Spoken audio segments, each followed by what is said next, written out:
নমস্কার বন্ধুরা, কিভাবে পোমা মাছ কলা পাতায় ভাজতে হয়। আমি পোমা মাছ আলু কুচি আর টমেটো কুচি দিয়ে পোমা মাছ হলুদ মরিচ লবণ পেঁয়াজ রসুন আর তেল দিয়ে মেখে ভাজা দিয়েছি। এখন ফিরিয়ে দেবো 2 মিনিট।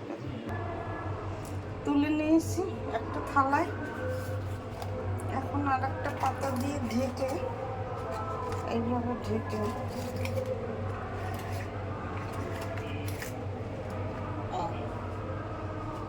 এখন এইভাবে ঢাকনা দিয়ে ঢেকে ফিরিয়ে দেব। 2 মিনিট পর ফিরে আসি।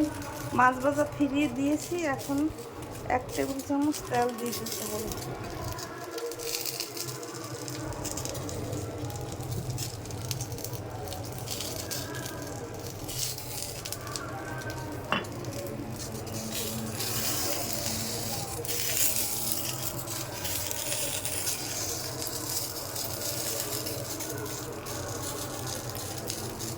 এইভাবে কলা পাতার মাছ ভাজা খেতে অনেক সুস্বাদু লাগে।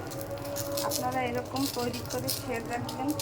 আলু আর টমেটো কুচি দিয়ে পোমা মাছ, নদীর পোমা মাছ ভাজা খেতে অনেক সুস্বাদু লাগবে।